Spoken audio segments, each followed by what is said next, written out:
And a good afternoon, everybody. Daily Ticket with you here on a Thursday. Chabray Sam Ostry, and unfortunately, we were supposed to be in studio today. Jam-packed show, ready to go. Julian Edlow live from Vegas. Natalie Eganoff in studio.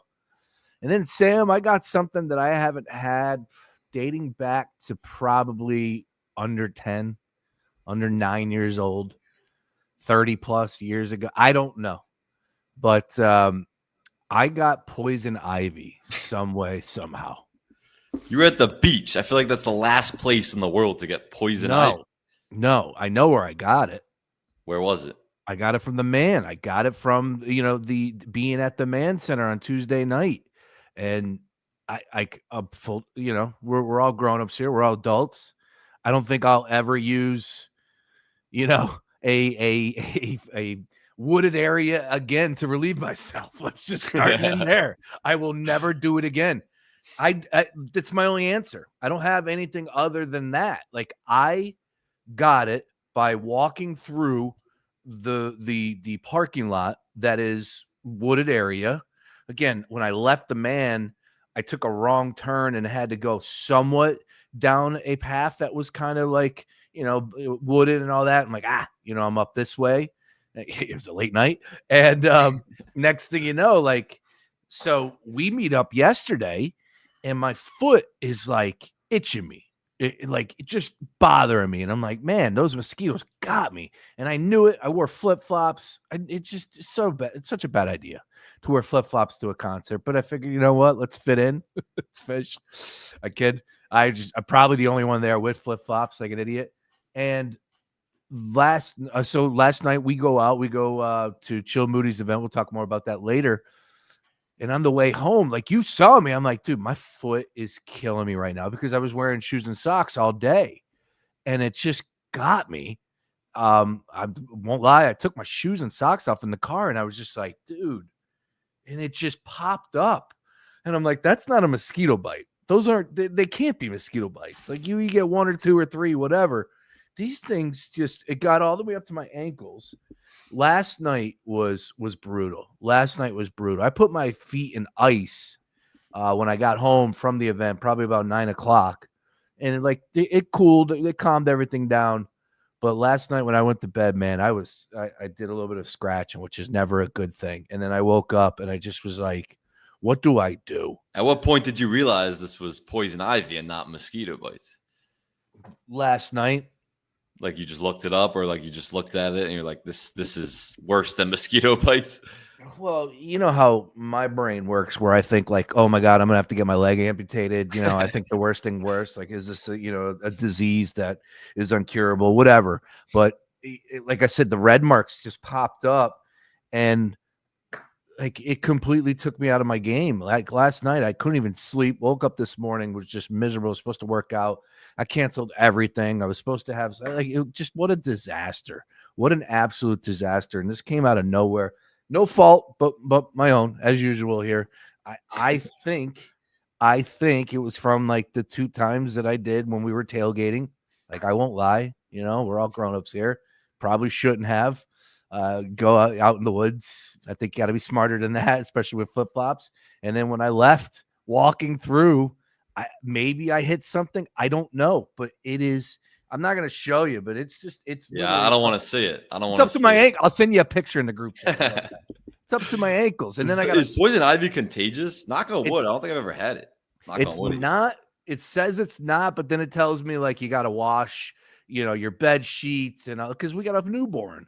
So like I feel like I'm a terrible human right now, all because I guess I wore flip-flops and decided to walk through the woods at the Man. Cover those ankles. Cover those ankles. Well, anyways, we're keeping it moving here. I'm all right. I'll be fine. I just was a little miserable this morning, and we'll get past it. Obviously, there's a lot of other things going on in this world that are extremely more important, including.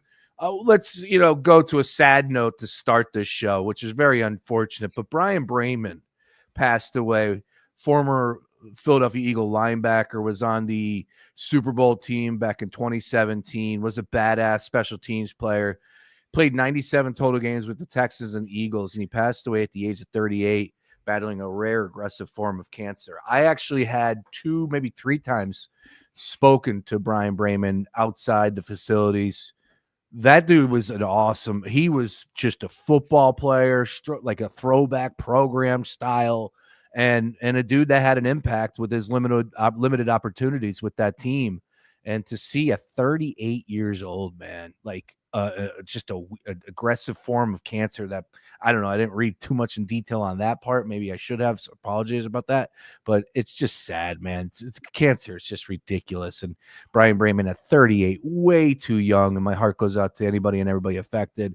And of course, you see all the great players from the Eagles team that played with them speaking on his behalf. And he really was. He played his position well. And when he got in the opportunity of those special teams to kickoffs, he made the most of it. And was a damn good dude outside the facility too. Yeah, it's a super sad situation. You see all the Eagles and his former teammates have nothing but great things to say about him. It seems like everyone loved the guy. And obviously condolences out to everyone affected there. He actually had a huge punt block against the Falcons in that Super Bowl run in that first playoff game. A huge punt block. I believe, I can't remember exactly, but it was pretty late in like a quarter or half. And it was a big time punt block. That was part of the Super Bowl run. Like that was a huge moment that he made. He wasn't just like a low impact player. He was a good special teams player and a better dude, it seems too. Like everyone just loved him. And so everyone's pouring out their condolences and hearing stories about the guy. And yeah, you send your prayers to his family. Just an awful situation. Terrible. And he was a beast. He was a big boy. Like that's the crazy part about all this. It's like, man, he was healthy in the gym, and the next thing you know, develops this, and then he's gone. Snap of the fingers. Just unbelievable. All right, from that, let's transition. Sean Bernard checking in. How have we had a Sixers player pop on the injury report with poison ivy yet? I don't think so. I think that's the one injury that no one's somehow acquired. Maybe you can spread it to them. No, I'm concerned about spreading it around my household right now more than anything, but here we are. We roll on. There's a lot to get to today. You know, not so much hard hitting on the playing field. We do have the Open, which woke up, scratching away, but watching that, it's disgusting. Sorry. So we'll update that a little bit. But Sam, it's a perfect day to have you on the show. Every day is, no doubt about it, but a great day with the Joel Embiid piece that is really the focal point, centerpiece of all things Philadelphia sports at this point in time. That and Shane Gillis shouting "Go Birds" last night 100 times. But other than that, at least 100 times. At least, yes. Joel Embiid, the piece on ESPN, and you read it faster than me. You actually read it yesterday, and we got together at the event, and you said what to me about the piece? I thought it was a brilliant piece, a brilliant work of journalism first. I mean, perfectly written. And I don't have the author's name in front of me right now. I probably should. I hadn't really heard of the guy, but he did a tremendous job with that piece. I mean, brilliantly reported, brilliantly written, the most raw honesty and just how he got Joel Embiid to open up and be that raw and honest, where he's not with most people and most media guy. And obviously, from what you learned from the piece and what we already really knew about him, was he's a very close to the chest, private, loner type person, and doesn't usually do media stuff like that. So I thought it was a great piece. And look, Embiid is a complicated figure with a complicated history, and I think the author did a great job chronicling that, going back to everything. I mean, going back to his youth and his childhood and how he was found as a potentially great NBA player, and then going when he came over in IMG Academy and leaving IMG Academy and going to Kansas and then being drafted by the Sixers and missing the first 2 seasons and everything that's happened with the Sixers over the last decade. And it did a great job of chronicling all that and really breaking Joel Embiid down and layer by layer into who this guy is. And so I thought it was brilliantly done piece, and it got the necessary buzz and attention that it deserved. Yeah, the author's name, and forgive me because I have never heard of this guy. That's the crazy part about all this, is when we started talking about this yesterday, I'm like, where did they get this guy from? Clearly is very talented at what he was doing before he joined ESPN. I think you pointed out he had only 1,000 followers on Twitter. Now he's up to over a little bit, 2,700. I would imagine his inbox is filled, but he did put out his email account now on his bio, so that I assume a lot of people are reaching out trying to get him on the show. Doton Akintoye, Akintoye, I believe is how you pronounce his last name. And like you said, I couldn't agree more with you. The first thing that hit me after, well, during your reading it, you're processing everything, putting it all together, and you're like, man, this is so detailed the way he's weaving it, very talented.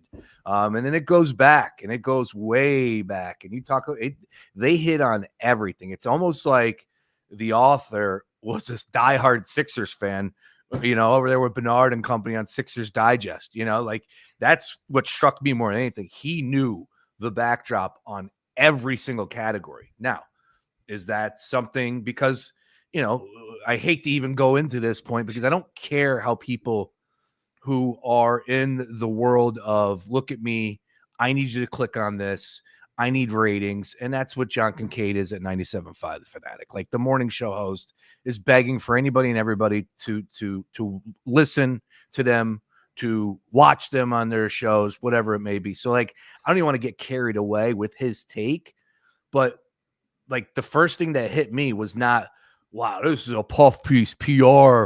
Like we know that he keeps everything close to the vest, but here we are. Somehow he's got all the information. Like I'm going to give the author the benefit of the doubt and say he did a tremendous job on reading up on everything, knowing where he was going to attack everything, and the way it was rolled out was just perfection. It was a really good, it was a great piece. I don't think it was a puff piece a little bit. Trust me. I've read a lot of journalistic work. There are a lot of puff pieces out there, and a puff piece when you read one. Correct. This was not by any means a puff piece. This was digging into the layers of Joel Embiid and what makes him him, how he views his career. Like, is it in-depth look into his mind? And it questioned, there was a series of the author was saying to Embiid, like, here are the narratives about you. Here's your opportunity to respond to each one. And he kept throwing them at him. Honestly, it was sad. Like a lot of people I sent the story to, they were like, this is depressing. Like, this is depressing that, like, it feels like he chronicled a broken man. It feels like everything Joel Embiid has been through reading that story, that it was a sad story, not some story that painted him in a flattering light. It was like, here is a man who's been broken by his life experiences and now by his basketball experiences, and obviously mostly the injuries. And it felt like he was a broken man, how this author was portraying Embiid. So I didn't look at it as a positive piece or a puff piece at all necessarily. I think it allowed Embiid to be viewed as a sympathetic figure, which he's rarely had the opportunity to do in Philadelphia. Correct. Which, sure, if you want to say that's true, but I think there's some validity to the fact that he should be viewed as a sympathetic figure. He's been one of the more unlucky superstars in any sport based upon his injuries. And you can say some of it is his fault, some of it isn't, but it really just showed the type of person he is, the loner that he is, how he's scared to open up to people, how he's constantly feeling betrayed by people. It just was a great in-depth view into the mind of Joel Embiid, the person and basketball player. So by no means was that a puff piece. You do not know journalism. You do not know storytelling if you think that was a puff piece, even in the slightest. Yeah, and I'll pull his tweet up so I don't get it twisted exactly what his words were. Again, I don't care what John Kincaid says. Like I never have, and that's the only issue I have with all of this. Like for the people that are giving the reaction to him, it's like, you don't care about this guy's opinion about the Phillies trade deadline or the Eagles, what they need to do in week 2 and they take on X opponent. But yet, like he gives his opinion out there where it's like, this is a puff piece, and you know what he's saying, why he's saying it, and people are losing their minds over it. But regardless, we know that's the state of play with everything when it comes to social media. Back to the piece itself, and you're so right. Like that's the point that I wanted to make. There's just no way this is a puff piece because it was too long, really solid written, and it covered everything. Sympathetic figure, though, I am with you on that. And that's, look, yesterday, full disclosure, I want to say right up front, if you tuned into yesterday's show, I said something along the lines of, number one, I'm not going to give you a take right now because I didn't read the whole damn thing, but initial reading quickly through it, I was just like, he's got 11 bathrooms and his name's on the top. Like, oh, woe is me, JoJo. Like but you go through the whole thing, and yes, he's been through a lot, man. Think about his life, where he comes from, who he's been here with, and you're right, it is sad. That's what struck me most than anything, and to the point that, like, I love JoJo. You know that article was not for me. It was to a point because I want to know about the Sixers big man and everything that's going on in his mind, and revisiting some of the things that maybe we had questions about. Sure. But I have never been critical of Joel Embiid, never said that he wasn't a warrior, never thought that he wasn't the cornerstone of this franchise. He was just a big man that you knew eventually would deal with some issues as far as health is concerned, and we're here now.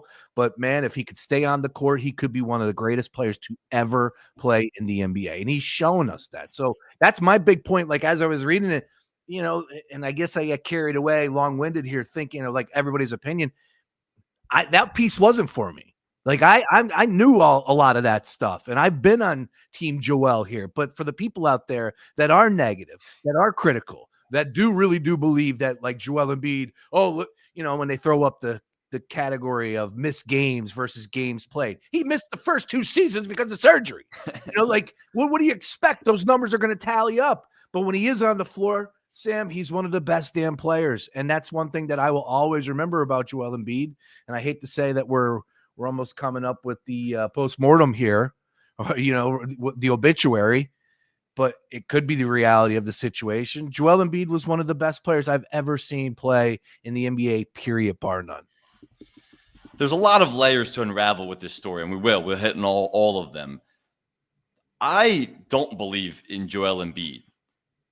Let me just finish that sentence there. I don't believe in Joel Embiid, but it has nothing to do with a lot of assertions that have been thrown out about what everyone else says about him. I don't believe in Joel Embiid because I don't think he can ever be healthy for a playoff run, for a serious playoff run late in the season. And that's a legitimate concern. There's a million evidence to point to that. The assertions that people want to throw out, and a lot of Sixers fans have thrown out at him, but especially the ones that don't like him, that he's lazy and soft, are just BS. Those are just absolute BS. He is not lazy. You do not start playing the game of basketball at 16 years old and develop into one of the greatest scorers per minute the game has ever seen. The basketball game has ever seen. This guy started playing at 16 years old. When he came to the U.S., he didn't even know how to catch the ball. He couldn't move his feet properly. You do not become that great by being lazy. So that when people try to claim that he's lazy, it is just absolute nonsense, because there's no way you can become that great without putting in exceptional amount of work. So let's just dispel that. If someone says he's lazy, turn them off. Don't listen to him. Second thing is he's soft. And a lot of people like to say he's soft. I don't agree with that. And something that piece showed was against the Knicks series, his knee was blown up. In that piece, it was a quote from Nick Batum, when Nick Batum was talking about how he sat right next to him in his locker room and he looked at his knee and was like, how the hell is this guy playing? He looked at his knee and it was blown up in that Knicks series a couple of years ago when he actually dropped 50 in one of those games. I believe it was game 3. He's not soft. The guy has played through a ton of injuries. Yes, I don't believe in him because of his injury history and because of the fact that this guy can't stay healthy, but that's not all his fault. It's a lot of unlucky injuries. He's had a ton of face injuries that have kept him out of games and playoff games. The knee injury originally stemmed from a Warriors player falling on his leg. So a lot of these injuries are just like unlucky, weird bounces that he suffered. I don't believe that means he's soft. He's still played through a ton. He's played through these face injuries. He's played through most injuries, and he's tried to give it a go. And I think, he talks about in that piece with the distrust he has for the Sixers organization, or he had, and he kind of alludes to still having, and we'll talk about that. But there's no way you can say he's soft based on how many injuries he's played through. You can say he's injury prone, but he's not soft. No, you're right. And again, never have I ever said Joel Embiid soft. A lot of Sixers fans do. Absolutely. I would say at least half the fan base has labeled him soft or lazy at one point in time. Soft, I think that's a little high on the percentage. Lazy, I can get there because the conditioning was the big thing, right? Every single year, you're just like, dude, what is going on right now? Like, how are you not ready to go? How are you not in there game 1 playing in, week 1, week 2, playing 4 quarters at full strength, like, and then the whole but that's part of the injuries. Like a lot of these times where he's been injured in the playoffs, or has been poorly conditioned in the playoffs, is because he's been coming back from injuries. Correct. So it's hard to ramp up that conditioning. I know people hate hearing the word ramp up, but Sixers hand in the air. But he's had to ramp up his conditioning coming back from injuries. So that's not all on him. That's part of the injury factor. I attribute that more to the injury factor more than laziness. Yeah. No, I'm with you. And like you said, the layers to it, the other thing I would say from this piece, Sam, is that like with, the fact that he did deal with these injuries, the Sixers never did him any favors either. Right? Like the Sixers, the PR staff, the fact that the team came up short, like regardless of how you feel about him, that dude still balled in that Knicks series, right? Like even though he was hurt, he had 50 in the game 3, I think, if I'm not mistaken. Like he still balled out and they came up short. Now, is there games that Joel Embiid should have done more? Absolutely. Game 7 against Boston in Boston. Game 6 at home is a game that sticks out to me, I believe, if I'm not mistaken. So like he's not the perfect, like the angel here. And I didn't think that maybe some people could have thought that the piece was trying to make Joel Embiid out to be the fall guy, the guy that never does anything wrong. It's everybody else's fault. I didn't really get that either, because there were times where I just thought it was an open, honest conversation with a great reporter who was tackling the emotional trauma that he's been through with losing his brother and the fact that, he's trying to be, liked by everybody and be the great basketball player that he's capable of for this city. And it's just tough. Like I thought it was a real honest piece, and that's what it comes back to for me. Again, the health, just to jump in real quick. And actually we're going to have a special guest popping on in a second. Nice. But just to like go back to what you said something earlier. The Sixers let him down for the early part of his career. That's true. And maybe you could argue that Embiid wasn't quite mature enough in that early part of his career when that Raptors series and a couple of those other playoff runs, they let him down the early part of his career. His body has let him down the second part of his career. And we're talking like the Embiid story is over when it might not be. I mean, in all likelihood, the Embiid that we know, who was an MVP candidate, who was playing his actual best basketball in the beginning of the 2023 season. I mean, this guy was going to become the first player since Wilt Chamberlain was on pace to average over a point a minute. He was averaging 35 points in 34 minutes before he got injured in that 2023 start of that season. And of course, he misses most of the year, comes back in against the Knicks series, and isn't really healthy when he's back for that. But this guy was on trajectory to be that level of a player.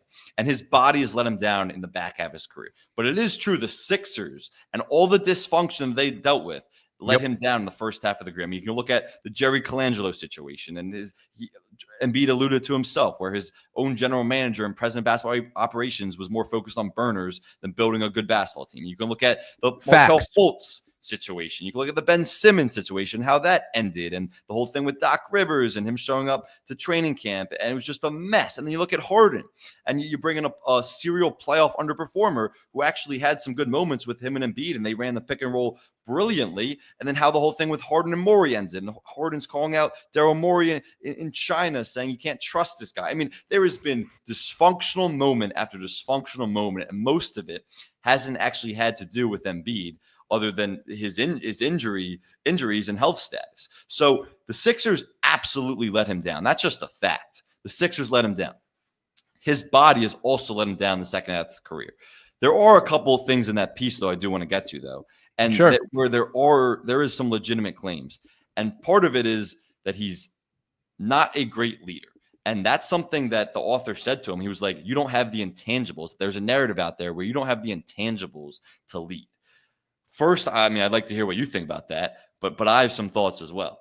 Well, from knowing what I know behind the scenes, that's 100% factual, right? Like there has been, I have put out multiple stories on the air with really good sources. One specifically took place in Miami, where Joel Embiid was dining with Jimmy Butler. He told the team he wasn't feeling well. Team went out after a game in Miami, and Joel Embiid was out with Jimmy Butler. He didn't want to hang with the team. There's been multiple instances. And again, what just came out this past off season, or at the beginning of the season, with him being late. Yeah, Joel Embiid, no one's challenged him from day one. They gave him the contract. It's been Joel Embiid's world with that franchise.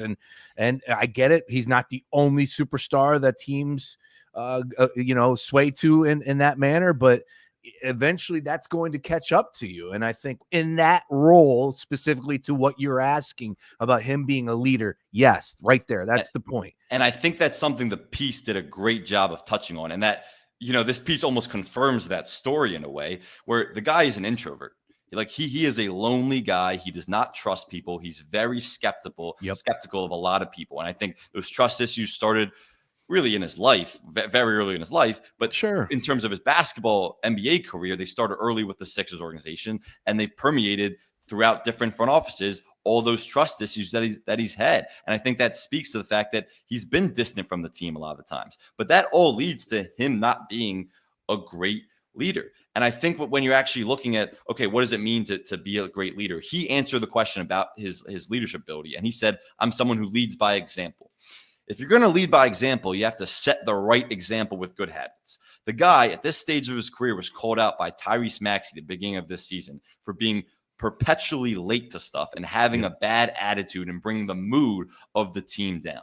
That's leading by example, but awful leadership because now you're the best player and everything that you're bringing and your attitude is permeating to the entire team. And now the whole team has a bad attitude. So I don't think he's a good leader. I don't think he's a good leader. I think that's something legitimate that the piece explored. So when people are saying it's a puff piece, I don't agree with that because I think the puff piece kind of confirmed the fact that he's not a good leader. This guy is a distant, lonely dude and doesn't like to be around other people and doesn't trust a lot of other people. So I think that's something the piece confirmed. And that's something that's hard for a lot of teams to deal with when your best player should be your leader, but your best player doesn't have leadership capabilities. So, I think that's something the Sixers have dealt with this entire Embiid's entire tenure, and he's been coddled, and he really has been coddled his entire life. There was a story in the piece where when he stayed with the host family, when he really got to America before, I believe it was IMG or maybe a second location, but in high school. But he stayed with the host family, and he didn't open up to the host family at all. And that host family was coddling him. His trainers talked about coddling him, and they were saying, maybe we regret coddling him. This guy's been coddled his entire NBA existence, and I think that's been a problem. Again, not the only superstar that was ever treated like that, no doubt about it. Sean Bernard's going to join us in just a second. But I think, both things can be true. I'm right there with you about the leadership, and I thought that was pointed out exactly the way you did just now in the piece. He quoted by saying he's not blameless with all the missteps, right, and that have contributed to the Sixers struggle. He also said that he was misunderstood, which I do believe is true, right? Like this is a classic case of where a lot can be true, man. A lot can be true, and that's where we're at right now. We'll find out what Sean Bernard thinks. He joins us right now. Love it, Sean. I don't know, man. I would have hit you up. I thought you were working. I apologize, but great to have you on the stream. Look, let's just dive right into it because I know you're fired up and you want to get into this. But let's start with the fact that people are saying that this was written by an NBA reporter and it was one-sided. Breaking news there. Yeah, a very positive piece and cuddly, fluffy piece, according to an AM radio show host here in Philadelphia that just wants everyone to look at him for the ratings purpose. But your thoughts on what we just discussed here, sir?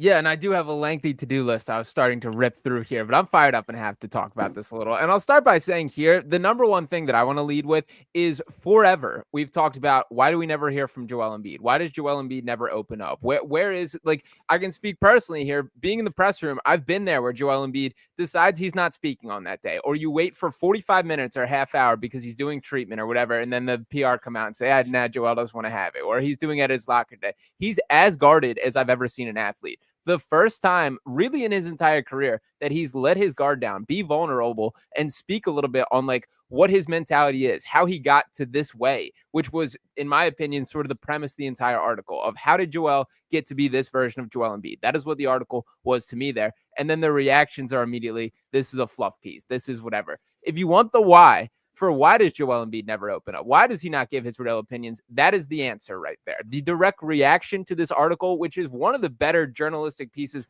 I've ever read, straight up. The way that he got into that, I'm blown away that this reporter who you guys mentioned at the top here, not a guy that I've ever like heard of, or what a way to launch yourself into this world by writing a piece like this. I don't know how he got this level of access to Joel, because as I mentioned, it's been like Fort Knox trying to get an interview with the dude. But like, it blows my mind, like some of the reactions that are coming away with it. And I think like this is just more of the example of why he's one of the more misunderstood human beings in the world. No doubt. I think Sam would agree with you. I agree with you on that as well. And again, we're given a lot of kudos to the author. And it seems like I think he's been other places. I would hope that this guy was not just fresh out of college and this is the first piece he wrote. Like, he's really talented. So we're going to learn a lot more about the author. But it was crazy, Sean. The big thing to me is just the way that he was able to weave everything. It felt like he knew exactly what he was talking about with the pointed questions that Sam has been bringing up as well. What is the next box that you want to check as far as your hit list is concerned? Well, I want to interject on something you guys said about like the organization catering to Joel. Like, the why of that question is think through how all this went down. But I'll start with me personally. What Joel Embiid means to me as a Sixers fan here is I remember the process days. I've watched all 82 games of Tony Wroten balling out, and maybe Brandon Davies can be an NBA player, and all these guys that we've walked through here. And then all of a sudden, there is this guy, Joel Embiid, who's drafted with a 3rd overall pick, who coins himself the process, who embodies an era more than any basketball player that you could ask for. A guy that wore it on his sleeve, was talking all this trash before he stepped on the floor. And then the second that he did step out on the floor, it was like, wow, the Sixers might have something special. That I remember that turnaround jumper he hit, that first bucket in his career against the Oklahoma City Thunder, that it's like, there's something. And what was the trajectory of Joel Embiid's career from here? Why was the Sixers organization catered to him? It is not just because he's this MVP caliber of talent, one of the best basketball players, one of the most talented basketball players to ever grace the sport. It is sort of by default here, is look at what happened all around him. That we can talk about the organization, how it went from Sam Hinkie, how he was kicked out of here, the Colangelos brought in who did their best to burn down this entire organization, and Joel Embiid continued to stick in here. Daryl Morey now in charge. How many star players have you seen run through that level of front office turnover? And then coaches, that it has been Brett Brown, it has been Doc Rivers, it is Nick Nurse now. His co-stars, Ben Simmons, Jimmy Butler, James Harden, you can run down the list. And in each one of these situations, I think from Joel Embiid's perspective here, it is fair to look at it in his shoes and say, these guys quit on me. That Ben Simmons directly said, I'm holding out. I'm not coming back. James Harden went to China with telling children that Daryl Morey's a liar and I'll never play for an organization that he represents. And where does Joel Embiid get from that? Is he just had to sit there and take the lumps and show up and push through all of this. So why is the organization catered to Joel Embiid? It's not just for he's this caliber of talent and worth it. It is kind of because he has stuck through it all. And in all of this, who's the one guy who has not left, who has not had that wandering eye? And look at the NBA nowadays, from Bradley Beal to, you can run down the list, Kevin Durant, of the next, this guy's forcing out, this guy's being a trade. Joel Embiid just stuck in there and took his lumps. And that's so rare in today's NBA. That's something that I think should be appreciated more from him. And it just doesn't make sense to me why that doesn't get praised. Okay, but let me. I think he's onto something there, Sam. But let me say this: like, that was a very great, passionate defense of Joel Embiid. Absolutely. He also is not completely absolved of blame here. Sure. I mean, two things are true. He has dealt with some absolutely horrible situations in the NBA, from the front office, from coaching to the star players, everything you just laid out. He also deserves blame for the fact he has not been healthy. And however you want to assign that blame to him, whether you want to say that's conditioning and that's on him, or it's complete unluck, like just horrible luck, which I think is a lot of it you have to give. Absolutely. But whatever it is, he deserves blame for not being healthy in the biggest moments that he's needed to be, which is just true. The guy can't stay healthy when he needs to stay healthy. So yeah, two things are true: that the organization certainly hasn't helped him out. And that was to my earlier point, with the first half of his career, or really the 5-year stretch where he wasn't completely healthy, but the Sixers had chances, and it was the organization that let him down. But now the second half of his career, it's his body that's let him down. And Embiid's body deserves as much blame as the organization. But you know what he hasn't done in any of those situations is roll over and quit. That I've seen Joel Embiid with a torn meniscus and half a functioning face score 50 points against the New York Knicks in the playoffs. I've seen Joel Embiid hit a game winner over the Toronto Raptors with a torn ligament in his thumb. That for all these body issues, that for sure, you're fair. The bottom line is, like, that is a part of the entire equation here. But what does he do? Is he suits up and tries. He suits up and competes, and he gives it. Like, I don't understand, like, the amount of hatred that is in the air for this dude, who in a lot of ways, you're right, he's not perfect, but he embodies like the star player and the face of an organization in a way that very few guys do. Well, all right, go ahead. Here's my problem with that. And I'm not calling him soft. I'm with you on that. He is a warrior. I mean, this guy's played through a ton of injuries. He's absolutely not soft. And it's funny, when I was reading the piece, I was like, oh my God, like, because I obviously remember the knee with the Knicks series and everything. I was like, he did have Bell's palsy during that series too. Like, it's just, couldn't even feel half his face. It's really absurd, the stuff that he's had to deal with. But here you say he embodies everything you want your face of an organization to be. He's not a good leader. Can you concede that? Is He's the best not a player good always? leader. What? Say it again. Is the best player always the No, leader? but when you want to win, the best player is. And I think Kevin Durant is a really good example of this, where Kevin Durant isn't a good leader either. He's similar to Embiid in the fact that he's an introvert. This guy is kind of like a perpetually lonely dude, Kevin Durant. He keeps to himself, doesn't trust a lot of people, similar to Embiid. And those guys usually aren't good leaders. And Kevin Durant has never been a leader of a championship team or anything that's gotten that close to a championship team. The only times he won a championship was with Steph and Draymond, who were the leaders of that team. So Embiid, your best player isn't always the leader, but usually if you're going to be a great team and you want that guy to be face of your franchise, your best player is going to be a leader. And it's pretty clear Embiid can't be a leader. The guy was 10 years into his career and still showing up late consistently, had to be called out by a 23 or 24-year-old. Yeah, I mean, in an ideal world, your best player is your leader, but we don't live in an ideal world, and that's not like the characteristics that everyone gets here. And for Joel specifically, I also think that he has kind of been left on an island here. That when you talk about like a developmental path for a young player or a prospect, you have this like infrastructure catered for them to grow in. He's never had that he is the infrastructure. He's basically been like entirely on his own, built himself up to the talent he is, to the point where they had an intern monitoring his rehab when he first got here. I believed when he was drafted, they were still working on a PCOM, right? Like that the practice facility wasn't built. Like, the training staff was probably a little inadequate at the end of the day. And reading that and seeing the intern, that really blew my mind to a point. But going back to those days, things are a lot different now, and partly because of Joel Embiid. Yeah, because he's worth it. And because like it's a miracle from a lot of different ways that he's been able to grow to this level of talent and this effective of a basketball player when you talk about all the circumstances. So like, it's just the reaction to this article have been bizarre to me. Like, I think this should be taken as this guy let his guard down for the first time in his entire career. And I think that's really cool because at the end of the day, he's still a human being. That it doesn't matter how many millions of dollars are in the bank account, that when you haven't seen your brother in 3 years and he passes away, when you're in the same country and you can't fly from Los Angeles to the East Coast to see him because you have a broken foot and can't fly after surgery, that still stings, man, that there's no amount of money that can fix that kind of stuff. You talked about the Knicks series with the Bell's palsy in the knee, his trainer texting him or his physical therapist at 3 a.m. after a whole rehab of, you don't have to do this, man. This is your body. You have to live through all the rest of your life with whatever this goes down. And what happened? Joel Embiid went out and dropped 50 points the next game after this. Like, it's bizarre to me. It's very bizarre to me. Well, I just want to say from, again, everybody's going to have an opinion, especially this day and age, social media, easy to get out there and easy to not so much say like hate on Joel Embiid, but there are plenty of people that will check that box, that will be in that category. I will give you my thoughts where it's like and again, this hit me a little bit yesterday before I had a chance to read it at all.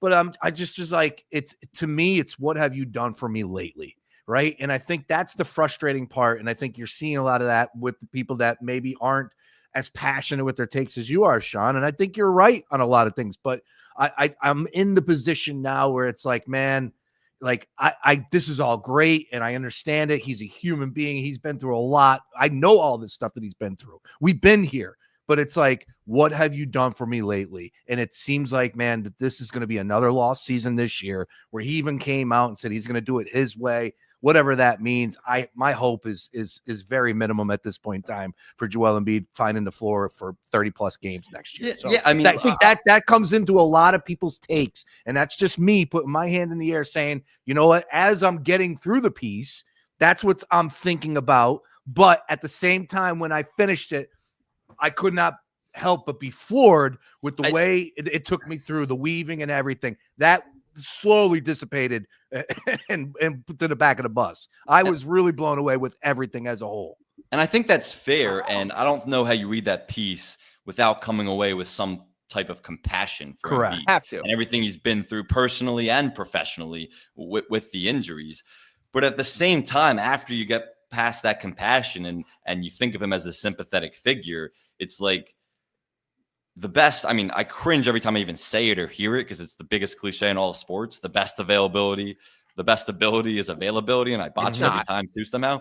But like in a sense, it's true. The guy can't play basketball for long stretches anymore. Like he can't. There's no reason to trust him at this point of his career. And there's so much mistrust built in between him and the Sixers organization, even prior to Daryl Morey got here, but it's permeated throughout Daryl Morey's tenure as well. So like, what's next? Like, what now? Because you can't trust the guy to play basketball. And it does feel like we were talking about him earlier in the obituary sense, where it's a postmortem on his career. But like, what now is the question? And that's where I'm at, yeah. The best ability is availability. It's just straight up false. Like well, it's true to an extent. If you're not out there, what does it matter how great of a player you are? It means nothing. So Paul Reed played 82 games 2 years ago. You want him over Joel Embiid? No, that's not the point. No. The point is that your number one thing is that you have to be available. And then if everyone's available, then you can start evaluating these guys, how it goes. But Joel Embiid not being available, come on, Sean, is such a domino in the way it affects everybody. How are you supposed to win anything with him not being available? How are you supposed to build around him? How are you supposed to win anything without him is the better question there. And for all this, what have you done? We haven't won anything with him. Fair, but for all this, what have you done for me lately? We're less than 2 years removed from this guy being the clear-cut best player in basketball. That he was on his way to his second consecutive MVP, putting up more points per game than Wilt Chamberlain. The best, he currently, right now, has the most points per game or points per minute in NBA history. Right now, that is the live record that Joel Embiid holds with this. And like, I get it. Like, he obviously, the injuries are a factor here. It's largely overblown with Embiid that I would throw that out here. If you want to run how many games he played, obviously the last 2 years of the issue. Before that, played 66, 68, 51, 51, 64, 63 games. You can like raise your eyebrows at that. That's pretty on par with stars nowadays. That's more than Luka. That's more than Kawhi. That's more than a lot of guys that you would currently throw in this list here. But I think that there's two sides to that conversation. Like, because we already hit it, Sean. He's been very unlucky. Like, this has been ridiculous, the stuff that he has had to deal with. So I can't get with you on that one. Yeah, sure. If you want to look at the box score, that's fine. But he has picked up an injury at the most important part of the season. How many of those seasons that you just discussed there? It's the playoffs. It's getting through an entire season. That's the point of it. It's in the playoffs. Are you going to be healthy? That's what matters. And time again, he hasn't been. The other part that I'll point to that I think is true of Joel Embiid that I think you can only say about for maybe 4 other players in the NBA. And again, like last year being the clear, honestly, I would even throw this as evidence of it. If you have Joel Embiid on a semi-available basis, that is a winning basketball team and a playoff team. That is true regardless of the other 4 players around him and has been throughout his career. Like even the Kevin Durant's, and you can throw around all these names who historically might rank better. You could make an argument are a higher caliber of talent. They don't raise the floor to the level that Joel Embiid does. That has been true throughout the entirety of his career, that when Joel Embiid is on the floor, the Sixers are going to be a relevant and competitive basketball team. And that's like hard to find, man. Like you don't find guys. Jalen Brunson can't do that. Tyrese Halliburton can't do that. They need other guys around him in a way that I don't think Embiid does. And I think that gets like that is a very unique and individual accomplishment that Joel is able to cling on to. I will never argue with the player that Joel Embiid is. It's impossible. He is a special talent. But you know what makes him so special is also what has contributed to his downfall. He is a 7-foot, 270-pound big man who moves with the fluidity of a guard.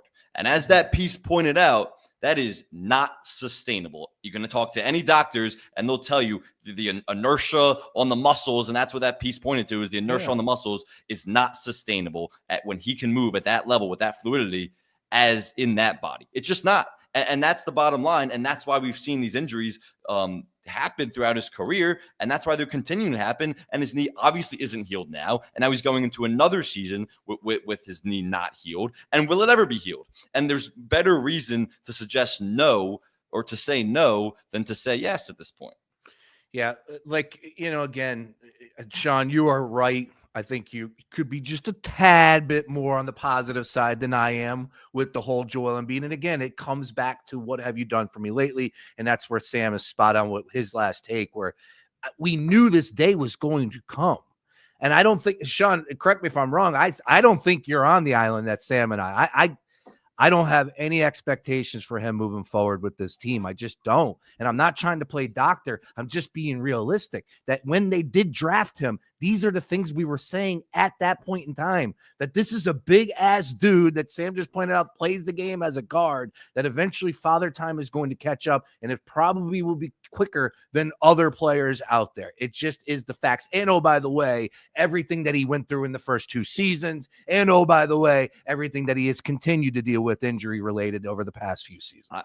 I've told this story before, but it was the summer of 2017 after after Joel Embiid's like breakout season. He obviously didn't finish the season that year, but it was like, okay, this guy is legit.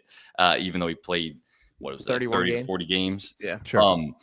That summer, I ran into Dan Gilbert in Florida, owner of the Cavs, who had the number 1 pick in that 2014 draft. And me and the people I was with asked him, said, why didn't you draft Joel Embiid? Like, this guy looks like he could be legit. And of course, they went with Andrew Wiggins instead. And he said that all of his doctors, every doctor he talked to, said that this guy will not last 5 years in the league. And that obviously didn't end up being true, but he surpassed everybody's expectation. I mean, the fact that he became an MVP candidate was so impressive. But I tell that story to say there was always an early expiration date on this guy's career. And I think we're hitting that date because he surpassed every expectation. The Sixers let him down throughout that, but that expiration date is coming. And every doctor knew it before, and every doctor can look at it now. It's coming based on the body that he is. Yeah, so for the skepticism that I can sense in this this stream right here, what's your solution then? Tell me what is your game plan for how can the Sixers have a better chance at winning than continuing to ride with Joel Embiid? I'm with you. That's why Daryl Morey came in and gave these contracts, and that's why I'm looking at Daryl Morey a little bit differently. Daryl Morey, he could draft well, but it was a mistake to. And this is another conversation for another day because I don't know if I'm sitting here telling you that I would not have given Joel Embiid that extension. But Sean, if he's not going to play more than 20 games, no, you don't. No, you don't. Not? Why? Because at the end of the day, the reason why Daryl Morey and the Sixers gave him that contract is because they want him to finish his career with the 76ers. They want this dude's jersey in the rafters. They want to build a statue, and it's all about entertainment. Yeah, and oh, by the way, what else could you get? Let's just be honest about that. The value of flipping him. Is there a possibility of trading him? All of that. I get it. It was very easy for Daryl Morey to say, we're going to give you a contract and you're never going to play for another team, big man. But he's in those positions to make those difficult decisions. Mind you, he let his boy James Harden walk out of the organization over a money conversation. He didn't have a choice. He didn't have a choice on that one. How is that different? If you're going to say that he's the guy that made the tough call and paid Joel Embiid, he's also got to be the same guy that is the tough call that didn't pay James Harden. I would just say that, to me, I think it's more of an organizational plan with Joel Embiid, ownership, all that rolled up into him and how they're going to handle him moving forward versus James Harden, who played what, a season, 2 seasons? Year and a half. Yeah. I think, and again, I want to reiterate the fact that I probably am giving Joel Embiid that contract extension last year, but you can't tell me that was the right decision. Well, to answer your question, like, what do you propose that we do? There's not really a good answer because first off, I wouldn't even propose trading Joel Embiid, but no one would want Joel Embiid because his value, I mean, people would take him, but his value would be so low, it wouldn't even be worth the Sixers to trade Joel Embiid. I think the answer to that question is in that piece where the author asked Daryl Morey at their sit down, like, what's next? Like, what happens if this Joel Embiid thing is over? And he didn't have an answer. He laughed. He just looked at each other and they nervously laughed because he didn't have an answer. And then the author went back to Joel Embiid and told him that and asked Joel Embiid the same question. And Joel Embiid nervously laughed too. And everyone just burst into laughter. And you want to know why? It's because nobody knows.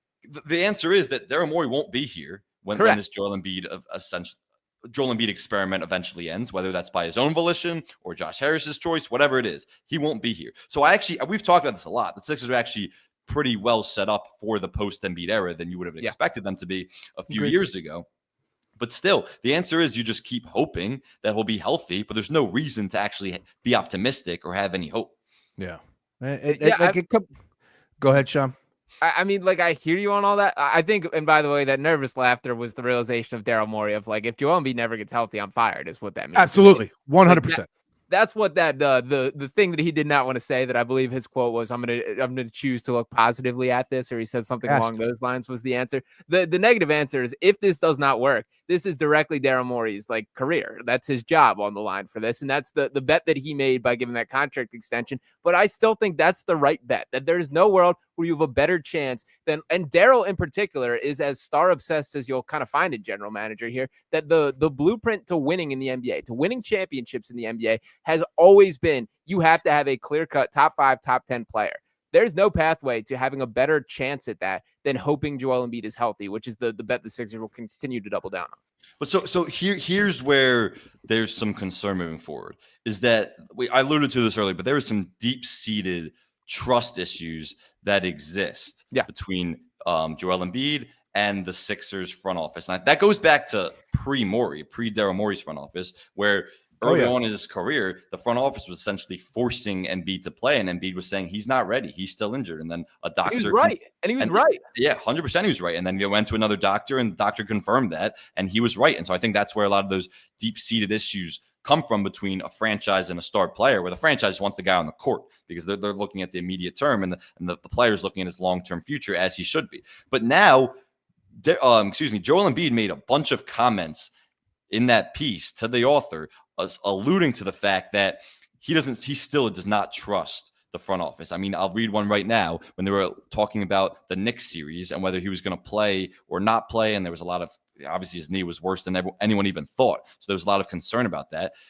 Joel Embiid says, in those situations, you wish some of the people upstairs kind of had your back and were like, this is not okay. You're not playing. That is a direct shot at Daryl Morey's front office. It just is. So those trust issues still exist. They've been reported too, that Embiid doesn't want to rush back from injury, and Sixers camp wants him to rush back from injury because, of course, they need him on the floor. So where do they go as a franchise? I think that's just like will always exist with Embiid, where he'll have trust issues and he'll push back on that. But where do they go as a partnership and relationship if these guys can't trust each other? Yeah, well, and then you had the leak too that came out, which people seem to believe that they have the player that is still here that just resigned, if I'm not mistaken, in Gordon. Is that the alleged? Well, that was leaker? A little weird. Like there was a lot of people. That's what Birdie has told me. I will say that. That's interesting, and he's back, and it's like, wait a minute. So again, I do want to bring this up. No, but I would just say on that, there's a lot of people that could have leaked that to an agent or to someone who then went to the media. That doesn't mean there though? Like how many? Like how many? Who else could have? All of them. Maybe they tell the brother. Maybe they tell Rich Paul that Tyrese Maxey gets Rich Paul on the phone. Yo, we just had this meeting. Rich Paul leaks it to Shams. There's a lot of people that could have unintentionally leaked that when a player goes through someone else and that player or that person goes. That doesn't mean a player necessarily called Shams. Yo, you know what happened in this team meeting? We had. Quick time. There's no way anyone unintentionally leaked that, for the record here. There's direct quotes from that meeting. Whoever did leak that, it was certainly very intentional. Well, when Shams gets wind of it, he does digging. But there's a scenario where I'm not saying Tyrese Maxey, anyone, they go to their agents and they're like, yeah, we just had this team meeting. It was crazy. Like this happened. Someone tells Shams that, then Shams does some digging. Maybe he talks to Eric Gordon. Maybe he talks to this player. Oh, what was actually said that players that he's close with, he starts calling. But that's how it works. I don't know if Eric Gordon's like, yo, Shams, here's what this person said this meeting. Here's what happened. You know what I mean? Well, I do know this much. This is out there now. I know everyone thinks it's Eric Gordon. It's been a thing that it's been Eric Gordon. But I'm just saying. And he just Eric Gordon, his defense here, I'll read it word for word that he tweeted out. Says, I'll edit a little. Don't do talking stupid blank. I'm going on year 18. That ain't my rep. Get your facts straight. That's not exactly I didn't leak the meeting, is how I perceive that statement. Wow. He said I'm not a rat. He said I'm not a rat. That means ain't my rep. Ain't my rep. Okay. Oh, he said it ain't my rep. I'm subscribing to more Sam than anything. Not to say that you're wrong, Sean, but I just like, okay, I saw it on the timeline. People were like, it was Eric Gordon. All right. Like, how was it not Paul George? How was it not any other player? I don't know. Embiid did allude to the fact in the piece that the player is probably still on the team. Yeah, when he was really being wishy-washy about it, and it was kind of classic Embiid. He might have even been trolling. Who Paul knows? George was automatically on the team, and he could still. Is that what you're making? Where Gordon was a free agent, could have resigned elsewhere, but did, or again, I don't want to get too bogged down with this. Oh yeah, he did say that. He did say that in the piece. That's a good point. Where he was like, "Oh, free agency is about to start, so I don't know who's on the team." Correct. So yeah, but I guess if we want to go process of elimination here, like run down the list of who has anything, and we don't got to do the full exercise, but like why in the world would Paul George leak that? What world does that make him better by any case? Let's just put it. Let's just say that I really believe that a lot of these times these unintentional leaks happen where they tell their agent or they tell someone close to them in their circle, and that person snitches, and then Shams is digging. You don't get direct quotes from unintentional No, leaks. but then Shams does digging, and then he calls Eric Gordon, and he's like, "Oh, Eric Gordon, I have this story already. Here, what was said, That's what still happened." ratting. That's still ratting. It's a But spicy. here's the problem with this conversation. Here's always been the problem with this conversation, and this is why people say Embiid doesn't take accountability. You can't be upset at the leak. You be upset what you got called out for, which was showing up late consistently. That's the crux of the issue. You were consistently late, and you to be called out for being a bad teammate and a bad leader. That's the problem. Only thing I'll push back on here is how many of these team meetings and inside the locker rooms happen across every team that we never hear about here. Like that is a pretty common place that these meetings happen. Not maybe to the extent of a guy being late, although I'm sure that happens way more than we're aware of here.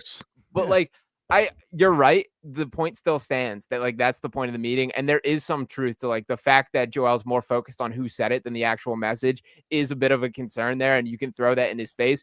But I still agree with him that that can't get out. Like that just can't get out. And they were direct quotes once again. Whoever did leak that, it was intentional, it was strategic, and it was direct. No doubt. And I would think some along the lines of like when you have a situation like that's going to get out there with purpose, right? Like this is Joel Embiid being called out by Tyrese Maxey, who was an all-star. This is a big damn deal. And somebody was like, let's get that out there. Again, I think the message, you said that word, the message, to me moving forward now, we got a lot of comments. We'll get them in here.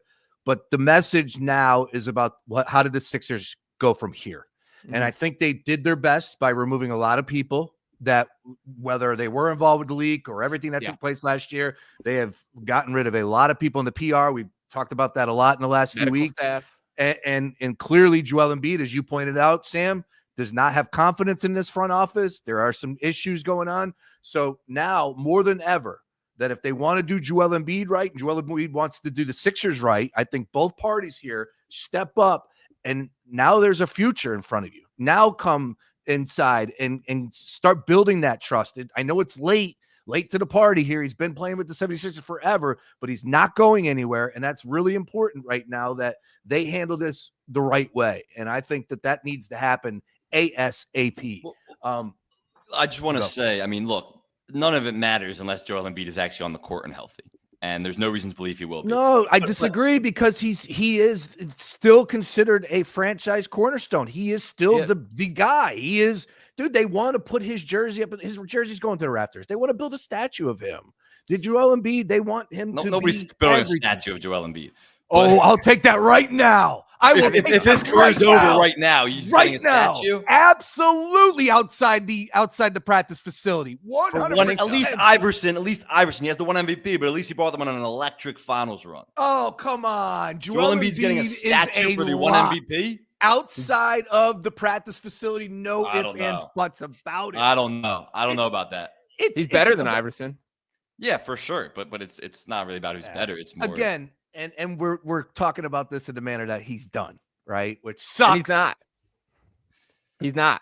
I actually wanted to go back because Mark Henry's here in the comments. Yeah, I got Mark. Insinuating that I'm a Joel Embiid hater, but I'm not at all. What I've said from the start is that I actually disagree with the narratives that he's soft and lazy and all those things. I actually want to defend his playoff performances. Because there's this idea out there that this guy has been like your boy Jaron put 29 and 30 playoff record is very unique of Embiid, which is it's a hater statement. I mean, he's lost him too. He's correct on the numbers there. Yeah, he's lost. He's never been past the second round. He's lost all those second round series. So he's lost the first round series. So of course the record is going to be around 500. That checks out. But I'm talking about the individual performances in the playoffs. I actually want to defend. Because I think he just gets way too much of a bad rap for his playoff performances. And he was awesome against the Knicks series, so most of it. I thought as a rim protector, he had no jump, and the Knicks were attacking him at the rim, something I've talked about a lot. But that was because of his injury and that knee. He couldn't get off the ground as a rim protector. There's two series, and I'd be interested in hearing your take on this, Bernard. But there's two series to me that were just inexcusable losses from the Sixers in the Embiid era. One of them is the Hawks, of course, but you go back and look at those Hawks numbers, and I have them up here in that 2021 year.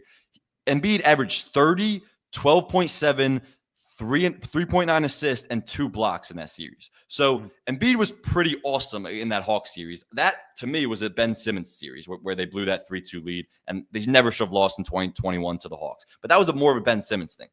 The other one is the the Celtics series in 2023 when they were up 3-2. And that one I will pin on Embiid because Harden deserves blame too, but Embiid's supposed to be a franchise cornerstone. He's the centerpiece. In that fourth quarter of game 6, when you're up 3-2, he completely fell apart. Basically got no touches in the last 4 minutes, and that's on him. Nikola Jokic would never go the last 4 minutes of a game without demanding the ball and getting touches and making stuff happen. So that to me was on Embiid, and in game 7, he had like 15 points. It was a complete no-show. Celtics blow them out. That was the only playoff series where it was inexcusable the Sixers lost, but it was inexcusable the Sixers lost because of Joel Embiid. Other than that, he's been pretty good in the playoffs. Maybe he hasn't been the MVP level that you want him to be, but I don't think the Sixers have ever really lost. He's always had something happening too, right? And there's always been injuries too, which is the underlying context for sure. The face, it's the wrist, it's the thumb, it's the knee, it's the Bell's palsy. It was always something with him. So again, I agree with you on that one, Sam. Sean, I don't know if you want to add. Yeah, no, I think that's fair. The Celtics one I do think is pretty indefensible there. And that's like that specific, the game 6 and 7 is the most I've ever been disappointed in Joel Embiid. Like that moment there. And I will say the Hawks series, the raw numbers look good. I think Ben Simmons covered up, at least for me personally. My memory and feeling at the time is I was quite upset with Joel as well. That I think the Ben stuff took the headlines. I do think that he could have done more in that series. But outside of that, I do agree with your overall point that like, I think the playmaking has gone up a notch in the playoffs when he's double and triple teamed, has certainly grown throughout his career and being effective in picking those apart. He's had some bigger moments than people want to give him credit. When we're talking about the game winner against the Raptors, being the best player on the floor in that Knicks series, despite all the injuries and all those kind of conversations. So I do think the conversations are largely overblown, but there's certainly ones that I can't fully defend. Yeah, but it's like, and people always make excuses like he's always injured in that series, That's part of his existence in his career. So the injuries to me, and it's admirable that he plays through them because I don't think he's soft at all. He's a warrior. He plays through injuries, but it's still part of his existence in his career. So I don't use these injuries as an excuse in the playoffs because then every single playoff is just, oh, he was injured because he's always been injured in every postseason. All right, we got to wrap this up. Spirited discussion. Great job across the board by Sean Bedard and Sam Ostry here on a Thursday.